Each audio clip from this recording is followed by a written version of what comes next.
په سلامونو مو هرکلی کوم. تاسو له شمشاد راډیو تلویزیون څخه تاوده بحثونه وړاندې کوم. د یو شمېر اسلامي هیوادونو دیني علما افغانستان ته راغلي او دلته یې د اسلامي امارت له چارواکو سره لیدنې کړي دي. اسلامي امارت له دغو دیني علماو څخه غواړي چې تاسو ورشئ خپلو ولسونو ته او د نړۍ ټولو اسلامي هیوادونو ته د افغانستان په اړه حقیقي ترجماني وکړئ. د نن شپې بحث مو د دیني علماو راتګ او د اسلامي هیوادونو مسؤلیت د افغانستان پر وړاندې ده. په پروګرام کې را سره 3 تنه قدرمن میلمانه دي.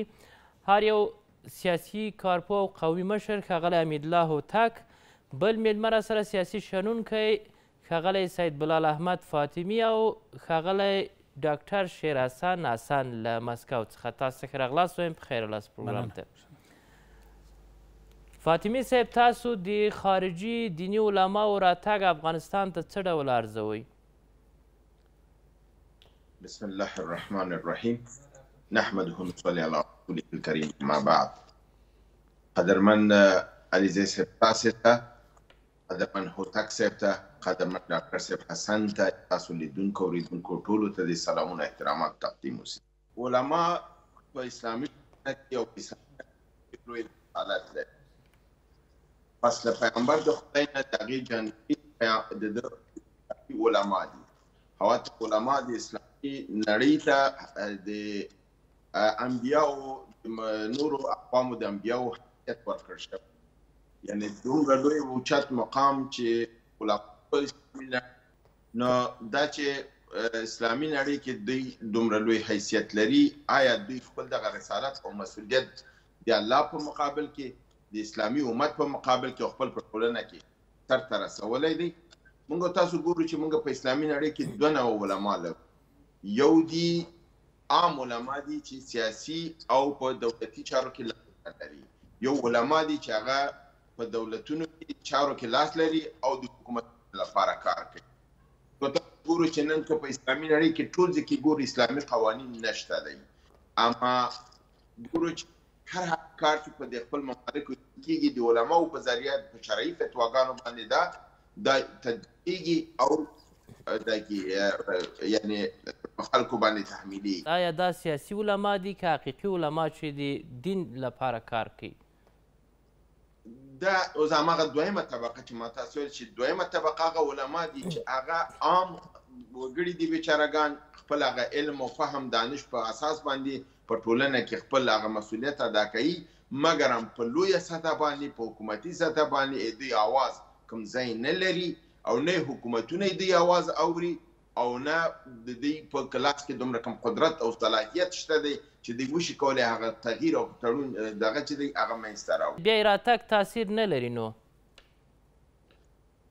په کل کې د دوی راتګ تاثیر نه لري، مګر هم لپاره د روابطو لرلو اړیکو د اسلامي ټولنې او د امت ترمنځ باندې دا ناستې ولاړې تګ راتګ ښه دی.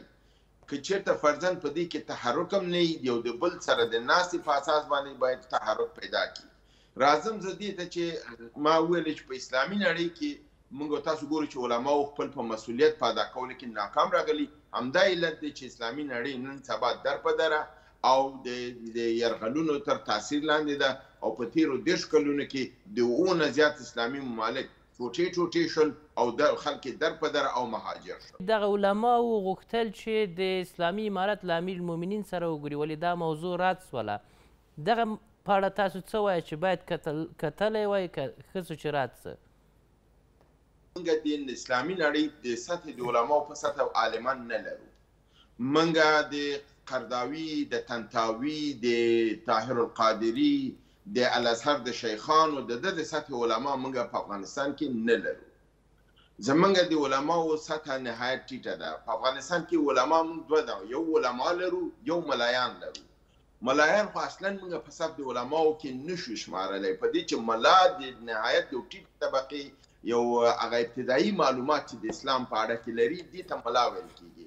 عالم هغه دی چې هغه په قرآن، په حدیث او په ده باندې حاکمي او د هغې په اخروي او په دنیوي په دواړو په مفاهیمو باندې پوهېږي او د هغه په رڼا کې په اساس د ضرورت د ټولنې چې څنګه شریعت ورته اجازه ورکړي چې زموږ په شریعت کې اول قرآن دی، بیا سنت دی، بیا اجماع د امت دی، بیا قیاس دی، بیا اجتهاد دی. دا 5 مرحلې مونږ لرو چې دا اسلام مونږ ته راښودلي چې که تاسو فرضاً په خپل د ټولنیز مشکلاتو کې مخ کېږي، تاسو به د نه رهنمایي او د ده په اساس باندې مخکې ځئ.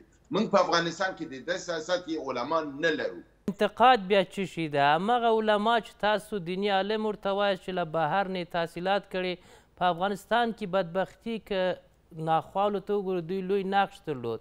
چا چې په الازهر کې تحصیل کړی یا ځینې علما چې په نړیواله سطح قوي خلک دي، هغوی بدبختي راوړې ده. اما هغه کسان چې تاسو ورته وایاست چې دوی د باندې زده کړې نه دي کړي، مثال مثلا د اسلامي امارت پخوانی امیرالمؤمنین یادېږي چې هغه ته د افغانستان د کرښې په سر پاکستانیان وایستل. دغه مقایسه که چا ضرر ډېر رسولی، هغه علماو چې د باندې تحصیل کړی که دلته؟ د اسلامي جهاد په اوله مرحله کې د روسانو په مقابل کې وو پروفیسر صبغت الله مجددي، پروفیسر برهان الدین ربانی، پروفیسر عبدالرسول سیاف. دا پروفیسران د الازهر او حتی صبغت الله مجددي په الازهر کې تدریس هم کړی و، او بیا په څنګ کې ملایان هم وو، مولوي محمد یونس خالص، مولوي محمد نبی محمدي. اما آیا زمونږ جهاد نتیجه څه شوله؟ آیا موږ وشو کولی په نتیجه د جهاد او 1.5 میلیون قربانیو کې یو نظام اسلامي افغانستان کې حاکم کو؟ آیا موږ وشو کولی چې واقعا هغه اسلام چې موږ غوښته هغه په افغانستان کې پیاده کو؟ نه. زمونږ تاسو ګورئ سیاف صاحب همدا اوس چیرته ناست دی؟ دی څه دی؟ ګوره په اسلام کې دا دی کله چې د علم او دین د الله او د رسول په خدمت کې نو هغه نور او برکت دی. خو کله چې علم او دغه نفس اماره پې غلبه وکړي او په مادیاتو او په نفسیاتو باندې لاړ شي، هغه علم شیطاني وګرځېږي لکه د ابلیس علم. زموږ تاسو په افغانستان کې ګورو چې زموږ دواړه طبقې ناکامې شوي دي. که د الازهر علما راغلل جهاد وکړه، ملت قربانۍ ته ورکړه، مګر نتیجه ناکامه شول، وی نشو کولی اسلامي نظام جوړ کړي. اوس موږ او تاسو بیا یو ځل همداسې یو قهقرا سره مخ یو. مجاهدینو جهاد وکړه، امریکایانو ته ماته ورکړه، علماو خپل رسالت او مسؤلیت د جهاد ادا کړ. اما کله چې د نظام جوړولو ته راغلل، تاسو اوس وګورئ چې آیا دوی وشو کولی بیرته نظام جوړ کړي؟ همدا اوس زموږ نظام په بنبست سره مخ دی. په عوض د دې چې زمونږ دغه حرکت چې د اسلامي نظام منځته راغلی دی، د اسلام د پیاوړتیا، د نظام د کلکوالي او د اسلامي نظام د واقعي نمونې په شکل مخکې کولو ته مخکې لاړ شي. موږ تاسو ګورو چې غربیان، اسرائیل، یهود په دې ډېر خوشحاله دی، ځکه چې ډېر په اسانه اوس نړۍ ته وایي هغه اسلام چې تاسو وایي وګوره دې اسلام ته، دې کې ښځه انسان په هیڅ حق نه لري، دې کې ښځه تعلیم حق نه لري، دې کې ښځه بیرون ګرځېدلو حق نه لري، پوهنتون ته تللو حق نه لري، دلته د ښځې ته د انسان په سترګه نه کتل کېږي. فلهذا وزیر د تحصیلاتو عالي چې په عوض د دې چې هغه پوهنتونونه جوړ کړي، د پوهنتونونو دروازې بندوي، د تعلیم لارې بندوي، هر ورځ راځي یو نوې خبر کوي چې څه خبر یم تعلیم د ښځو لپاره جایز نه دی، ښځو ته اجازه نشته دی. دا ګورئ په عوض د دې چې موږ دین ته خدمت وکړو، موږ لګیا د دین ریښې او بیخي وباسو. د الازهر علماو فتوا ورکړل شوله. دغه هیئت چې راغلی دی دې کې جید علما دي، د ترکیې، د مصر، د فلسطین، د نورو ممالکو، دوی ټول ولې دوی سره ونه کتل شول؟ تاسو پوهېږئ د دې باندې بیروني بهرنۍ تبصرې څه دي؟ پرون ما یو تبصره اورېدله، یو خپل یو بل عالم و، هغې دې باندې تبصره کوله. هغې ویلې وایي دی ملا هیبت الله د دې هیئت سره په دې ونه کتل ځکه چې د هغې علمي سطحه د دغې خلکو سره برابره نه وه. له دې خوا به انتقاد په هغه علماو دا کېږي 20 کاله یا د 40 کالو په اوږدو کې څومره بشر نقص، څومره خلک ووژل شول، څومره ناخوالې په افغانستان کې. دغه علما په هغه 20 کاله کې له هغه وړاندې چیرې وو چې باید راغلي وای، نړۍ ته غږ اوچت کړی وای چې ولې په افغانستان کې دغسې وضعیت ده چې نن بیا د نړیوالو غوښتنې راوړي دلته مني. دغه انتقاد له دې خوا په دوی ده. که دا انتقاد لري بیا ولې ویزه یې ورکړه، ولې راوغوښتل؟ او چې دا انتقاد لري خو ورسره ملاقات وکړه او مخامخ مسؤلیت ته متوجه کړه که نه؟ باید د اسلامي امارت مشرتابه ورسره لیدلی وی او دوی متوجه کړی وی چې ګوره موږ په په شلیدلي لباس په تش جب په وږې ګېډه باندې لوی دوه قدرتونه هم درته مات کړل، روس هم درته مات کړ، امریکا هم درته ماته کړله، او تاسو اوس هم ویده استئ. مګر هم ګورئ دی په خپله چون د هغې خلکو د سوالونو لاندې راځي. هغه ورته وایي چې ته د کوم اساس د قانون د اسلام باندې، په کوم حکم د قرآن باندې نن مودي غوندې انسان راځي ماته د اسلام وعظ کوي. مودي پرون په خپل خبره کې وایي پس د الله د کلمې نه په قرآن کې دویمه لویه کلمه چې زیاته استعماله شوې ده هغه علم دی. یعنې هغه ویل 800 خو زما ته زما خپله څومره معلومات دي 580 دي که 50 ځلي علم کلمې باندې تاکید شوی دی په قرآن کې. د امر بالمعروف چې موږ او تاسو هدایت د نیکۍ او د معرفت باید وکړي. د ده وزیر خالد حنفي پروسه کال یو کال مخکې فکس په کندوز کې په سیمینار کې ویلې چې ښځه حق لري چې تعلیم تر دکتورا پورې وکړي. اما نن راځي ودېږي څه وایي نو د ده پیسه کې ګورئ زموږ تاسو دین څه وایي لا دین لمن لا امان له ولا ایمان لمن لا عهد له. څوک چې خپل د امانت نشي ساتلی، څوک چې خپل ژبه او تعهد نشي ساتلی، په هغې باندې تاسو د امانت او د ایمان باور نشئ کولی. مسلمان ته اوله لازمه دا ده چې د پیغمبر د سنت چې امین د خدای او د رسالت و هغه دروغ نه ویلي، هغې کذب نه کو، هغې ملت خپل امت ته دروغ نه ویلي، هغه رښتیا ویلي. کال لپاره ته ورته وایي چې نن مکتب خلاصوم سبا خلاصوم بله ورځ راځي پوهنتون هم پیبندوي. ډاکټر صاحب شیر حسن د علماو د راتګ په اړه تاسو څه وایاست چې څومره به تاثیر ولري یا موجوده واکمني ته به څومره قناعت ورکړي؟ مننه علیزی صاحب، تاسو ټولو ته، محترم هوتک صاحب ته، محترم فاطمي صاحب ته، او ستاسو ټولو لیدونکو او اوریدونکو ته سلامونه وایم. خدای مو ټول له بدې ورځې وساته. آمین. علماو راتګ افغانستان ته ښه خبره ده، که ښه رانه وړي بد نه راوړي، ځکه د هغو اسلامي ټولنو چې دوی په هغې کې ژوند کوي، که ترکیه ده، که عربستان ده، که مصر ده او که نور هېوادونه دي زموږ د ګاونډیانو په شمول، د هغه ځای نه هم د علماو نظریات راځي، افغاني ټولنې سره شریک کېږي، او د دې ځای نه هم لکه څنګه چې تاسې په خپل خبرو کې وویل په مقدمه کې چې د اسلامي امارت واکمنانو ورته ویلي دي چې زموږ د ټولنې حقایق ویسئ او نړۍ پرې خبره کوي. دا یو ښه کار دی چې ترسره شي. ولې یوه خبره باید موږ په پام کې ولرو، هغه دا ده چې اسلامي علما کوم سیاسي، نظامي، اقتصادي او یا بل کوم مکلفیت د افغانستان په وړاندې نه لري چې هغه د دغه مکلفیت د ادا کولو دپاره راغلي وي او هغه ترسره کړي. دوی یو اخلاقي مسؤلیت لري او هغه اخلاقي مسؤلیت راځي وخت په وخت هم د افغانانو سره شریک کوي او هم د افغانانو حال وړي. بده مرغه علیزی صاحب مهرباني زموږ ټوله اتکا په دې باندې وي چې علما څه وایي. علما که په هغه خپلو ټولنو کې دي هم هغسې کلي اختیاره نه دي لکه موږ چې فکر کوو چې علما باید کلي اختیاره وي. په هره ټولنه کې د ټولنې ملي نظام، په هغه ټولنه کې د منتخب یو ارګان چې هغلته شورا ده، په هغه شورا کې عالمان هم وي، قومي مشران هم وي او د عصري علومو متخصصین هم وي، او هغوی د شریعت په رڼا کې ځان ته اصول جوړوي.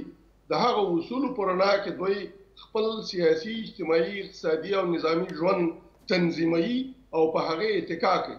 یوازې دا چې عالم څه وویل، یو عالم یو څه وایي، بل عالم بل څه وایي او دریم عالم بیا بل څه وایي. له دې کبله یوازې په علماو باندې اتکا کول دا کې موږ د خارج نه وایو هم ناقصه خبره ده، او که دلته هم فکر په دې چې یوازې په علماو اتکا وکړي او علماو چې هر څه ویلې هغه د کاڼي کرښه ده، داسې نه ده. نخبګان باید انتخاب شي، شورا جوړه کړي، قانون جوړ کړي او د قانون په رڼا کې په ټولنه کې کارونه منظم شي. دلته د علماو په اړه هغه څه چې ویل کېږي وایي علما تاثیر لري په ټولنه کې، د دوی خبرې زیاتره د ټولنې اقشار مني، نو ځکه خو باید یو دیني عالم خپل هغه ایماني وجداني مسؤلیت ادا کړي، هغه څه وړاندې کړي چې هغه د اسلام له اصول یا چوکاټ سره په هغه رقم برابر وي چې وضع سوې ده. زموږ اقشار او زموږ وګړي ټول اسلام مني او هر څه چې اسلامي علما ورته وایي هغه مني. زموږ واکداران یې نه مني. اوس خو موږ خبره د دې نه ده چې زموږ خلک اسلام نه مني او یا علما راشي دوی ته نصیحت وکړي.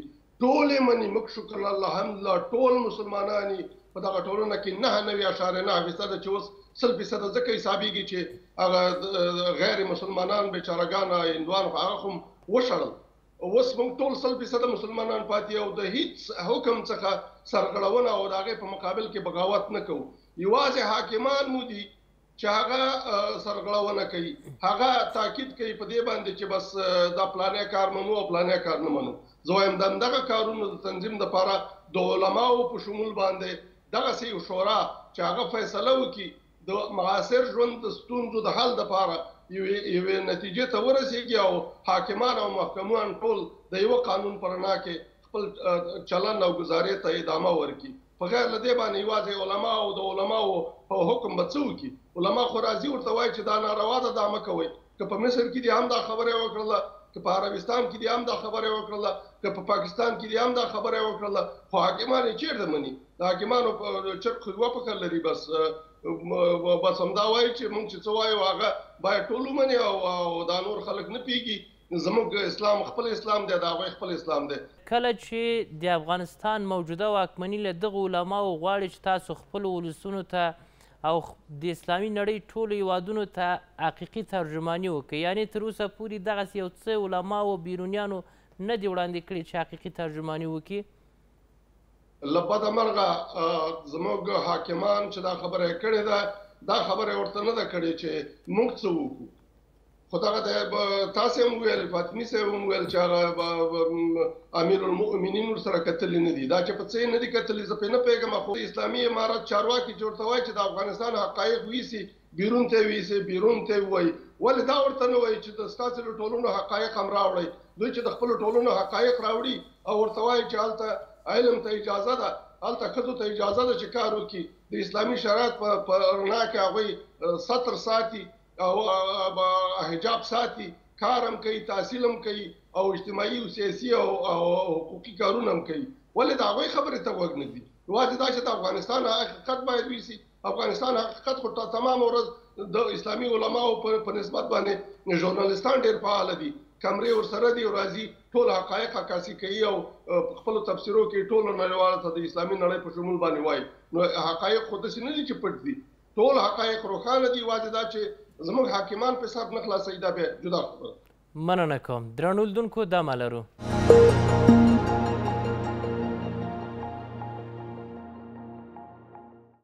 بیا هم په خیره لاس. هوتک صاحب د افغانستان په مقابل کې اسلامي هیوادونو څومره خپل مسؤلیت ادا کړی؟ بسم الله الرحمن الرحیم. جناب علیزی صاحب تاسو ته ډېر محترم ورور فاطمي صاحب او قدرمن ورور حسن صاحب ته خپل سلامونه نیکیلي وړاندې کوم. وعلیکم السلام. علیزی صاحب محترم، لکه څنګه چې لازمه ده اسلامي نړۍ یا اسلامي هیوادونه چې تقریبا تعداد 50 هیوادونو ته رسیږي، د افغانستان په ستونزو کې، د افغانستان په رغونه کې، د افغانستان سره په کومک تر اوسه داسې څه نه دي کړي چې هغه د افغانستان ولس ته او افغان ملت ته او یا موږ مسلمانانو ته د منلو وړ وي. یو اسلامي هیوادونه هر هیواد چې دی که په هغه کې د عصري علومو خاوند وي که د اسلامي علومو خاوند وي، هغه هڅه کوي چې د خپل هیواد دپاره کار وکړي. ولې د دوی قوانین هلته دته اجازه نه ورکوي چې دی د بل چا دپاره کار کوي. یعنې هڅه یې دا ده چې د خپل هیواد دپاره د خپل ولس د جوړېدو دپاره کار وکړي. اما دلته دین یو ده، باید په لویه دلته دین زما او ستا دپاره یو دی.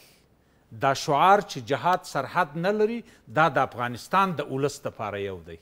ته ګوره د داود خان مرحوم چې شهید کیږي د روسانو د خوا یا د خلقیانو د خوا چې کومه کوتتا کیږي چې دلته په افغانستان کې کم اور بلیږي، نو زموږ اسلامي هیوادونو یا ګاونډي اسلامي هیوادونو د افغانستان د جغرافیې، د افغانستان د عقیدوي مسلمانانو، د افغانستان د ولس په وړاندې څه وکړله؟ یعنې خو دلته اور تازه کوئ. هر څوک که دا د عصري علومو خاوند دی، که دا د دیني علومو خاوند دی، خو افغان نه وي د بلې نړۍ سره د بل هیواد سره تعلق لري، هغه د خپل ځان دپاره کار کوي. زه ګیله ولې ځینې وکم؟ آخر 50 کاله دا پلانیان ما ټول وتلل. چې شي مې کړله؟ ومې تلل چې کم ښه دی کم بد دی، کم د افغانستان دپاره کار کوي، کم د اسلام دپاره کار کوي، کم د جغرافیې دپاره کار کوي، کم زما د ګټو دپاره کار کوي، کم د خپلو ګټو دپاره، او کم د ملي چې خپله ګټه هم خوندي وي، زما ګټه هم په نظر کې ونیسي. څوک دغه کار کوي؟ 50 کال نه وروسته نتیجه څه شي راوته؟ د خرابي، درپدري، افغانستان خرابول. دلته زه به تا ته ووایم دغه سعودي عربستان چې فاطمي صاحب وویله، سیاب صاحب، ټول مولیان و، ټول عالمان و. یو خبره یاد ساتئ چې موږ د افغانستان ولس عقیدوي مسلمان و.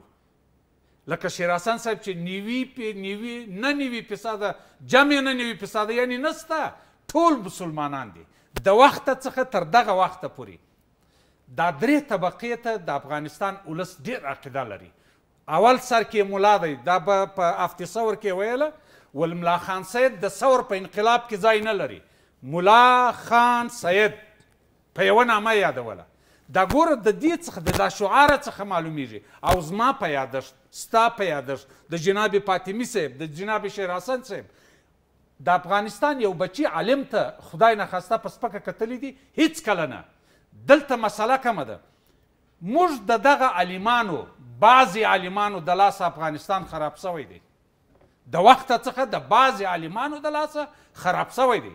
ګوره دغه مذهبونه یا دغه نفاق، پنجپیر و، وابي و، پلانی و، پلانی و، پلانی و، پلانی و، پلانی و، دا د عصري علومو خاوند کوي که د دیني علومو خاوند کوي. خو د دیني علومو د خوا څخه دا مسله راځي و افغانانو ته په مابین کې درد زاجي، په مابین کې څه کوي، دا جلا اړخ دی. بل اړخ دا دی چې موږ راسه د نورو هیوادو څخه دغه ونه کړو، نوره ګیله ونه کړو. ګیله د یو ډېر کمزوري سړي کار دی. ما ورته دلته څه وایو چې 15,000 کاله تاریخ لرم، بل وایي 2000 کاله تاریخ لرم. زه هم بیخي یې نه لرو، اوس هم په دې اعتراف کوم چې نه لرو. باید ووایو ولې نه لرو. ولې نه لرو؟ زه څنګه د بل چا پر وژه توپک کښېږدم؟ په ما څه بلا سوې ده وروره؟ زه په دې نه پوهېږم چې علم زده کړه څه شته وایي؟ دا زما عالم نه پوهېږي، دا زما ملا نه پوهېږي، دا زما شیخ نه پوهېږي. دغه زموږ ملایان په زرګونو ملایان دلته موجود دي چې زه یې پېژنم. زه د 55 کالو یم، هغه 15 کاله جې نیسته که 40 کاله. دا 40 کاله دا اوس زه هغه د هغه 40 کاله مخکې چې عالم سوی و، د درب اخندزاده په جامه کې کتابونه خلاص کړي وه او هلته ملا سوی و، مولوي سوی و. دا اوس هم ژوندي دي په افغانستان کې، دننه هم دي، د افغانستان څخه د باندې هم دي. زه وایم چې دغه اوس خو مسله ټوله د عالم په غاړه سوله. صحیح ده؟ که څوک په شرق کې تربیه سوي وه، که په غرب کې، هغه شعارونه یې مشهوره وه، دا خلاص شوله، ولاړه. اوس خو مسله اسلامي امارت او د مجاهدینو حکومت، یا خپله مجاهدین یا د مجاهدینو بچان، یا خپله عالمان یا د عالمان صاحبانو بچان، اوس د ګدۍ د قدرت پر ګدۍ ناست دي. دا اوس صحیح ده. اوس ولې موږ سره پر یو پر بل باندې انتقاد کوو؟ ولې موږ په خپله کې یو قانون نامه نه لرو؟ ولې دغه عالم ما ته یو څه وایي، تا ته بل څه وایي، یا بل ته بل څه وایي؟ ولې پر یوه سټیج په یوه جلسه کې یو ولاړېږي یو څه وایي، بل ولاړېږي بل څه وایي؟ لاندې هم عالمان ناست دي، مراجعین 30 40 50 80 کسان. دا خو د دوی کار دی. ستونزه ملت څه شي غواړي؟ کار غواړي، تعلیم غواړي، علم غواړم، ډوډۍ غواړم. دا خو د ده کار دی چې ما ته هغه طریقه جوړه کړي. په کومه طریقه، کم اصول؟ اسلامي چوکاټ کې، په چوکاټ کې دننه چا ویلي دي چې زه د اروپا رسم و رواج دلته غواړم؟ چا ویلي دي چې زه سرلڅی ځم؟ په هغه حکومت په وخت کې دلته هغه یو پروګرامونه و په راډیوګانو کې چې هغه ښځو به خبرې کول چې ما ته پلانۍ سندره کښېږده. موږ ټولو د دې خلاف اواز اوچتوی. زموږ مسؤلیت جناب علیزی صاحب اوس الا بلا بګردنې ملا، لنډ درته وایم، بس حکومت سر کې څوک دی؟ زما عالم صاحب ناست دی. زما شیخ صاحب مولوي صاحب مفتي صاحب ناست دی زه به نو ګیله د چا څه کوم د چا دروازه به بالا ټکوم زه یو افغان وم افغان یم مسلمان وم مسلمان یم مسلمان به مرم زه چې کم حقوق لرم په شریعت کې هغه دې راکړي هغه غواړو زه ولې پر عربي تکیه کوم عربي خو به اوکراین ته یا نورو ځایو ته ډالر وراستی موږ ته خرما هغه چینجولې خرما بیا راستوه خپله خرما دې هم وګرځوي یا بیا هغه شوړېدلې عربي خیمې راستولې ډالر یې چاته ورکول دا اوس په جده کې کم کار کیږي دا خو زموږ الله اکبر زموږ کعبه ته د اسلام کعبه ته ده هر څوک به خپل کار کوي دلته اوس چې دیني عالمان راغلي وه افغانستان ته یو شخصي تګ دی خپله د زړه وغواړي زه عالم یم ته معلم راځئ افغانستان ته ولاړ شو د امیرالمؤمنین سره یا د پلاني شیخ صاحب سره کښېنو یو د دولتونو په باب موږ د دغه څه لا درس نه اخلو 50 اسلامي هیوادونه راټول سوله په دا اسلام آباد کې کښېنستله د افغانستان په عقله باندې راټول سوه که نه خدای شهیدان یې سپایتمي صاحب بشیر حسن صاحب موږ ټول دنیا شاهده ده بیا یې دلته دفتر خلاص کړئ سفارت یې خلاص کړئ څه سوه زموږ دپاره یې څه شي وکړه د افغانستان دپاره یې څه شي وکړه زموږ ښځې ګدایي کوي موږ د خوراک ډوډۍ دا اوس نه لرو موږ په ستونزو اخته یو نه لرو دغه اسلامي هیوادونو څه شي وکړه بیرته وای ازموده را دوباره ازموده خطاست راسې تکیه نه پر کوو د بل کټ دا د کرزي صاحب ډېر ښه شعارونه وه د بل کټ تر نیمو شپو دی راسئ په خپل هیواد کې خپل عالم ته کښېنو خپل عالمان دې سره کښېني دا زموږ مولیان صاحبان مفتیان صاحبان شیخان صاحبان دغه دې سره کښېني د افغانستان د ولس دپاره دا خو د افغانستان ولس دی دا خو د دوی بچیان دی وایي حکومت د هر چا څه شی دی مور او پلار اسلامي هیوادونو تر اوسه د افغانستان دپاره څه شي کړي دي څه شي هېڅ هم نه دي کړي څه شي کړي دي یو څوک په افغانستان کې دې راووایي دلته ماته شهبخانې جوړې کړي دي دلته یو د خوست پانتون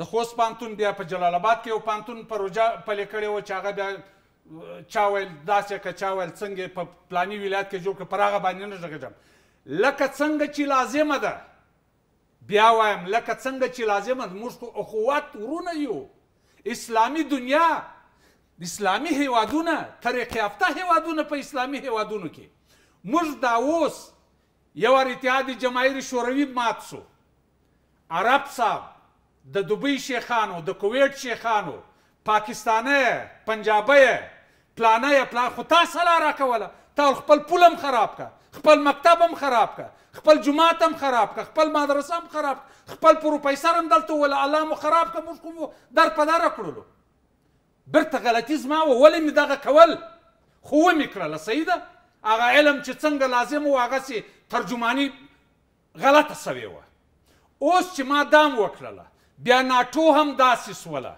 نور هم ټول داسې اوس اسلامي دنیا ته څه پکار وه اسلامي دنیا ته هغه پکار وه چې اعلان یې کړی وای چې د افغانستان مجاهد ولس ته نور کفري دنیا ته ضرورت نه لري د اقتصاد په باره کې چې څه د افغانستان اړتیاوې وي د ده ذخایر وي د ده فابریکې وي د ده شفاخانې وي د ده تحصیلي بورسونه وي د ده پلانې وي دا ټول اسلامي دنیا دې ته به ځګر ټکولی وای د افغانستان په مسلمانانو به فخر کولی د افغانستان په مجاهد بچانو به فخر کولی په دې عالمانو به فخر کولی راغلي به وای د ورور غوندې به ورسره کښېنستلي وای اوس یې زموږ سره څه وکړله خو بیرته هغه زما خبره ده ګوره تکیه زموږ غلطه ده ولې دغسې یو اعلان ونه که سره له دومره قرباني چې افغانانو ورکړه چا ولې اعلان ونه کوي اسلامي هیوادونو هغه د امریکا د لوی هغه تر تاثیراتو لاندې دي بیا دته ډرون نه جوړیږي بیا دته هلیکاپټر نه ورکول کیږي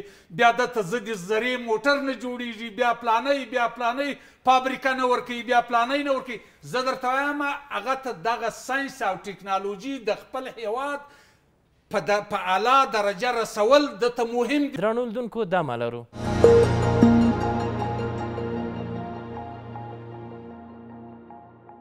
بیا هم په خیر راست فاطمي صاحب په تیر 50 کاله افغانستان کې چې په دغه تاریخ کې ګورو د اسلامي هیوادونو لوی میراث افغانستان ته څه شي د اسلامي ورور ملک په صفت د اسلامي نړۍ لوی میراث په تیر 50 کالو کې افغانستان ته د اجنبیانو له پلاس باندې د افغانستان د ملت په وینو باندې لوبېدلو. زه بار بار دا مثال مې ورکړی، بیا یو ځلې ورکوم. اسلامي همکاریو سازمان چې پس له 1980 د اسرائیل او د عربي نړۍ جنگ نه بعد په 1980 په سپتمبر کې جوړ شو، د یو امریکایان چې په دې پوه شو چې دا سازمان یو مقاومتي سازمان ته بدلیږي، دیستی د یرغمال که خپل پلاس واخیسته او دی مفلوج که. اولین لوی کنفرانس چې د سازمان وکړ په هغه په جنوري 1981 کې و چې د افغانستان د جهاد په هکله یې وکړ، او هلته و چې پاکستان، عربستان سعودي او امریکا د جهاد پشتیواني وکړله، او دغه اسلامي نړۍ خپل ځوانان هم افغانستان ته راولېږل او پیسې هم راولېږلې. آیا دا واقعا د جهاد لپاره و، د اسلام لپاره و؟ ګورئ دغه دواړو مېلمنو په شمول د زما چې موږ دا د اسلام او د علما تشریح کړل، موږ دوه نوع علما تشریح کړل. یو عوامي علما دي چې خپل د ملت او د بطن نه دي، یو سیاسي علما دي چې د حکومتونو ته کار کوي.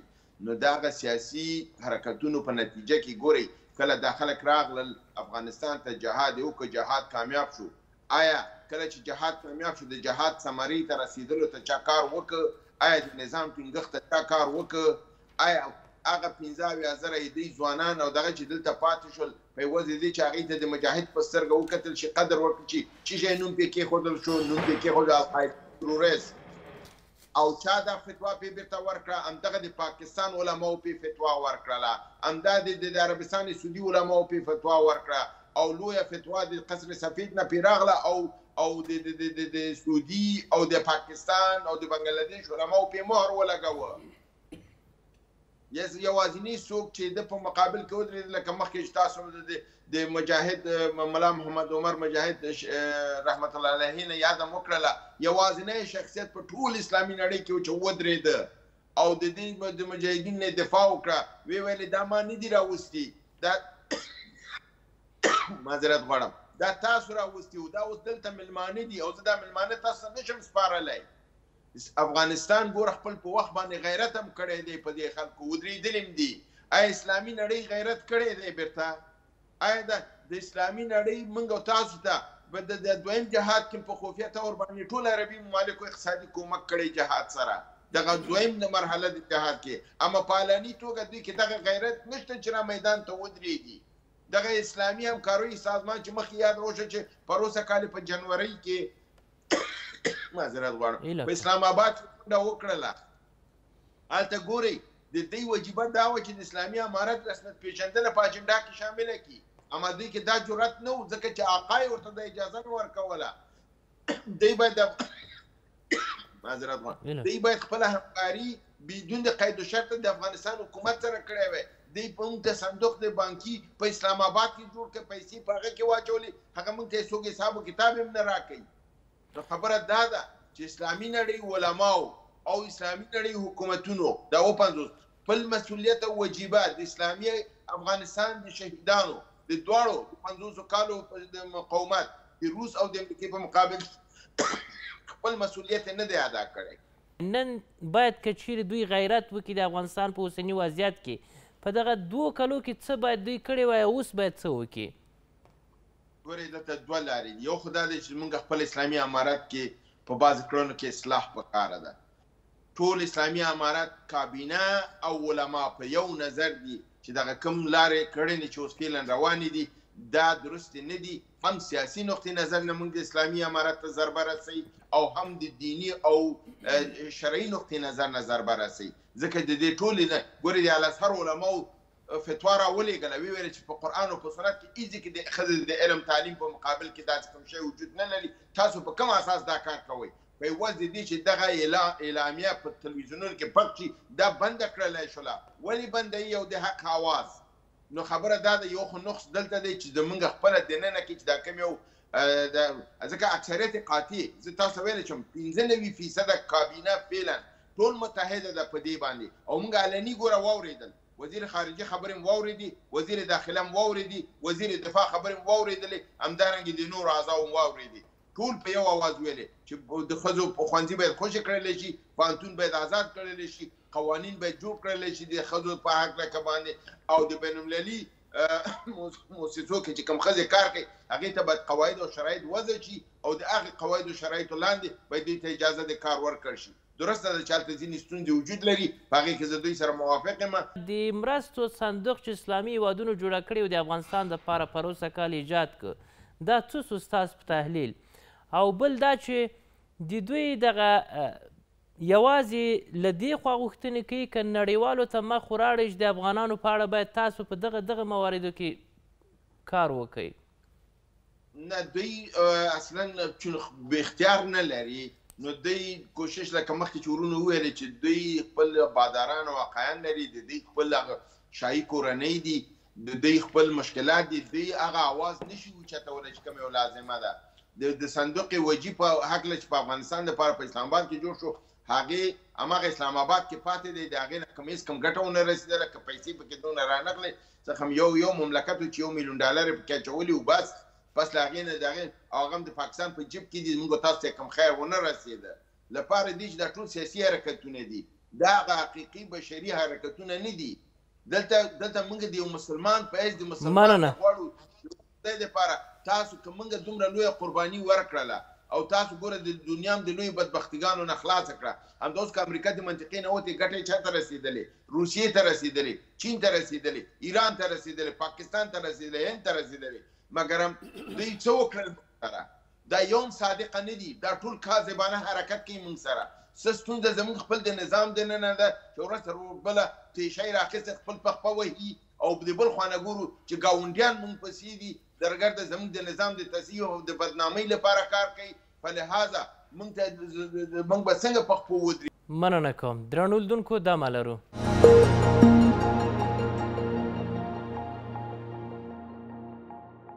بیا هم په خیر راست. ډاکټر صاحب، شیر حسن ولې اسلامي ملکونه نورو ته ډالر ورلیږي او موږ ته خرما چې مخکې انتقاد پرې وسو؟ علیزی صاحب، دغه تقسیم د اسلامي نړۍ او د غیر اسلامي نړۍ یا د کفري نړۍ او د اسلامي نړۍ تقسیم ډېره نظریاتي، واهي او غیر عملي ده. په عملي ډګر کې نړۍ تقسیم ده په ملي دولتونو باندې، او هغه ملي دولتونه خپلې منافع لري. تاسو وینئ چې عربي نړۍ چې همې قوم یو شی دی، همې ژبه یو شی دی، همې دین یو شی دی، مګر ملي دولتونه پکې دي، او هر دولت د خپلو ملي قوانینو سره سم خپلې ګټې ساتي، خپل نظام ساتي، خپل حیثیت او ابرو او عزت ساتي، د خپلو خلکو د رفاه او ترقۍ دپاره کار کوي. هغه د دې پروا نه لري چې دا افغان دی او زما ورور دی. دا چې موږ وایو چې دا اخوة المسلمین دی او عرب دی، هماغه نه په ما باندې زړه وسوځي، لکه زه چې دا هوتک صاحب نه توقع لرم چې په ما زړه وسوځي د افغان په صفت باندې، او زما نه باید توقع ولري چې په ده باندې زړه وسوځم د افغان په حیث باندې. دغه توقع د عرب نه لرل، دغه توقع د پاکستاني نه لرل، دا توقع د ایراني او تاجیکي او ازبکي او د بل مسلمان نه لرل، دا واهي کار دی، دا غیر عملي خبره ده. ځکه هغه خپل ملي دولتونه لري، او د ملي دولتونو په چوکاټ کې خپل قوانین لري، چې دغه قوانینو په اساس باندې دوی مکلفیت نه لري چې زما په درد باندې یا وژاړي او یا زما په ښه ورځ باندې وخاندي. ولې پرون دوی بیا د افغانستان په تړاو یو شعار درلود چې مخکې هوتک صاحب یاده کړله، ولې نن هغه شعار نه تعقیبوي چې مسلمانان ورونه دي؟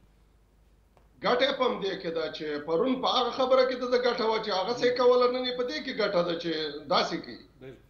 دوی په هغه غیر عملي او واهي او نظریاتي خبرو باندې چې ما ورته یې کوو چې بس دا زما مسلمان رور دی او بس ما سره باید هغه څه وکړي چې امداد یې کوي. دوی څه مکلفیت لري چې ما ته صندوق کېږدي او هلته خیرات پکې واچوي چې زه د تا سره کومک کوم، یا دوی څه مکلفیت لري چې راشي چې هغه چا په ما باندې تعرض کړی دی چې هغه دغه کړي. دوی خپل ملي مسؤلیت لري چې د خپل خاورې نه دفاع وکړي، د خپلو خلکو د ژوند د ښه کولو دپاره کار وکړي، خپل ملي منافع وساتي. خلک مو وږي دي، خلک مو تږي دي، خلک مو ناروغان دي، خلک مو کار نه لري، خلک مو روزګار نه لري، د هېواد نه په تېښته باندې مجبور دي. دغه ته توجه پکار ده. دیني علما د باندې ناراضي له افغانستان څخه غوښتنه کوي چې تاسو له نړۍ سره ځان وصل کړئ، آیا نړۍ ته مخ وراړئ وایي چې تاسو د افغانستان په اوسني وضعیت باندې باید هغه څه وکړي چې بشر باید له نقد څخه وژغورل سي، د دوی فقر د دوی اقتصادي وضعیت باید ښه سي؟ ګورئ علیزی صاحب، دغه خبرې ته د اسلامي نړۍ نه غیر اسلامي نړۍ ډېره توجه کړې ده.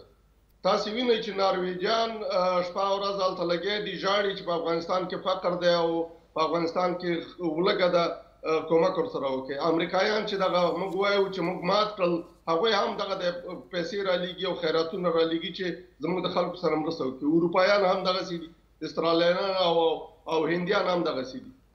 له بده مرغه همدغه زموږ نږدې ګاونډیان، همدغه پاکستان، همدغه ایران، همدغه نور ګاونډیان چې دي، دوی په دغه فریاد او دغه هیڅ نه اوري، او که اوري غوږونه یې پې کاڼي کړي دي چې موږ اورو خو معنا نه اورو. دغه تقسیم د اسلامي او غیر اسلامي نړۍ ډېر غیر معقول دی، ځکه هغو نه بشري مرسته چې غیر اسلامي خلک یې د افغانستان سره کوي، سره د دې چې تاوانونه هم هغوی را رسولي دي، خو بېرته چې خیر هم را رسېږي د اسلامي نړۍ نه نه را رسېږي. له دې کبله عادلانه خبره دا ده چې نړۍ تقسیمه شي په ښو او بدو دولتونو باندې. هوتک صاحب، افغانستان ته اسلامي هیوادونو ډېره ګټه رسولې که غیر اسلامي هیوادونو؟ موږ د ګټې دپاره مخکې هم کار نه و کړی، اوس موږ دپاره ګټه به اوس هیوادونه معلومیږي. لکه فاطمي صاحب چې وویله که چیرې داسې قلم پسې راواخلو او یو څو حسابدانان کښېنو یا یې وګورو، خو دوی موږ در په دره کړي یو. دغه اسلامي هیوادونو ولې په هغه وخت کې اسلامي کنفرانس هم موجود و، د بن سیوان په وخت کې هم موجود و، ولې دغه اسلامي هیوادونو د افغانستان په قضیه کې ځان ښکیل نه ګړی؟ ولې نه راتلله؟ کله چې د روسانو د خوا کوتتا اوس خو دوی به افغانستان ته راغلي وای، کابل ته. داسې ډېر نور څه دي په قراتو مراتو، دا د پلاني په وخت کې، د پلاني په وخت کې نومان یې نه اخلم، په دې وخت هر څوک د خپلې ګټې دپاره کار کوي، خپل د هیواد د ګټو دپاره او د خپل ولس د ګټو دپاره. کې راواخلو، نه موږ ته اسلامي هیوادونو ګټه رسولې ده، نه موږ ته غربي غیر اسلامي هیوادونو ګټه رسولې ده. مثبت کارونه یې ډېر کړي که منفي اسلامي هیوادونه افغانستان کې؟ کم کار یې زه یاد کم درته، مثبت خو یې ته راوشه. کم مثبت کار دی؟ دا اوس ترکیه یو اسلامي هیواد دی که نه دی؟ څو افغانان وژني د ورځې، څو افغانانو څه کیسټونه یا دغه یې تا کتلي دي، پیلمپوریان یې تا کتلي دي. پاکستان اسلامي هیواد دی که نه دی؟ څو ښځې 15,000 کسان یې زما په یو کال کې دننه په مابسونو کې اچولي دي، او دغه نه شرم و حیا یې هم نه درلوده. 480 ښځینه، د 200 په شاوخوا کې کوچني مؤمنان، او هلته بیادبي زما سیاسري په تولد په دغه باندې ولادتو باندې، او هلته کوچني ماشومان په مرګ باندې، او سپین ږیري د ده په مابس کې په مرګ باندې. ولې د ده شیخان هلته نه وو په مدرسه کې؟ د کراچي په مدرسه کې چې دلته راغلي وه، نور نومان یې نه اخلم. ولې د ده تر ږیرې لاندې د کراچي مابس چیرې دی؟ ولې غږ پورته نه کوي چې دا خو زما مسلمان ورور دی؟ د قاضي حسین احمد ډلې ولې غږ پورته نه کوي چې دا زما مسلمان ګاونډي هیواد دی؟ په زرامان چې ولالته جهاد فرض دی، ولې غږ پورته نه کوي؟ ګورئ، په ما خبرې مه کوه او علیزی صاحب، هر څوک خپلو ګټو ته ژمن دی، یوازې افغانان در په در دي. چې زنده باد الله اکبر یې ویلی دی. ملا محمد عمر مجاهد، لوی ملا صاحب، فاطمي صاحب ورته ښه تشریح ورکړله، ول چې سر مې کاټېږي ټول افغانستان خرابېږي. دا زما یو مسلمان ورور دی، ما نه دی راوستلی، خو تاسې راوستلي وه، اوس یې ما ته پناه راوړې ده، لاس مو خلاص، خپل نظام یې پر قرباني نه کوي. دا د افغانستان د مسلمانانو تاریخ دی، دا زما 15,000 کلن تاریخ دی. دی د خپل تاریخ راوښیي، عرب د خپل تاریخ راوښیي، امارات د خپل تاریخ راوښیي، کویت دې راوښیي، دا بل قطر دې راوښیي، ترکیه دې راوښیي. دلته نورې خبرې به نه کوو، صرف زه د هیوادو څه ګیله نه کوم، ګیله مې د ځانه څه ده. 50 کاله د یو سړي عمر دی، زه د 50 کالو یم. په دا 50 کالو کې ما تجربه حاصله نه کړه. دغه زما ملایان، دا د هغه مجاهدینو بچان دي، خپل هغه مجاهدین پکښې کې دي، خپل هغه سر پرې کړي، هغه سر چې پر لاسو اخیستی و هغه پکښې کې دي، په دا نظام کې اوس دي، په امارات کې دي، په دې حکومت کې دي. راسئ موږ سره کښېنو، راسئ د عالمان صاحبان، د حکومت چارواکي مشران دا سره کښېني، راسئ چې خپل وطن او خپل ولس جوړ. څه شي نه لرې؟ تریلیونه سرمایه لري، تریلیونه ډالره سرمایه لري. د افغانستان خاوره زر دي. راسي چې غیږ پراخه کړو، راسي چې قانون وضع کړو، راسي چې قانون جوړ کړو، راسي چې ملي ارزښتونو ته قایل شو، راسي چې هیواد د خلکو سره سیال کړو. مهمه خبره دا ده دنیا موږ جناب علیزی صاحب چې د ده په وسه اوسي تر تحترین دوزخ ته دې رسي د چا په چم باندې، یعنی تر اوه طبقه مځکه دې لاندې کوي، ولا که دې سعودي پرېږدي، ولا چې هغه وایي لا اله الا الله محمد رسول الله اول دې هغه ولا که پرېږدي. مش نمونه خروار دغه نه دی؟ دغه نه ستا تیارې اوس د په میدانو کې ناستې دي که نه دي؟ ټانګونه دي هلته پادمي صاحب نظامي سړی دی، څو ټانګونه، څو تیارې، څو نظامي وسایل د پاکستان په میدانو کې دي او د پاکستان په ډیپوګانو کې دي، څو دي د ایران په ډیپوګانو کې دي، څو دي د ازبکستان، څو دي د تاجکستان، څو دي د قرغیزستان، څو دي د ترکمنستان چې داود خان شهید سر ایښی دی. بیا زموږ هر څه تالا سوله. پر تا چا وژړل؟ یا دا اوس ستا پر غم چا وژړل؟ یا دا ملایان خو په نامه درته یاد کړه، دا چې ول افغانستان ته ځه ژر کوه. هغه ملا څه شي غږ یې کوئ؟ څه شي غږ یې کوئ؟ هغه علما د پاکستان د پاکستان علما دا تر اوسه پورې زما افغانان په مابس کې ناست نه دي. د ده غږ تا واورېدی؟ د خپل سړي دی بیچاره یو وزیر بیچاره نسي رایله کولی. هغه بندي چې وبخښه علي وزیر 18 کسان یې د کوره شهیدان سوي دي، مړه سوي دي. هغه په زنده‌باد و مرده‌باد دی هیله کوي. اوس یې محمود خان درته وویشئ، اوس د عثمان خان زوی راپورته سوی دی، هلته هم ته ټوټه ټوټه کړې. نه په پاکستان باندې تورې ولو، نه په ایران باندې، نه کومک ځینې غواړو، نه بل. راسه خپل حکومت ته ووایي چې حکومته راځه چې دا وطن جوړ کړو، مننه هوتک راځه چې دا ولس جوړ کړو. مننه هوتک صاحب، شیر حسن صاحب او فاطمي صاحب. درنو لیدونکو تاوده بحثونه پر همدې ځای پای ته رسیږي. تر راتلونکي پورې مو په خدای سپارم. څه چې مو واورېده د میلمنو نظر و.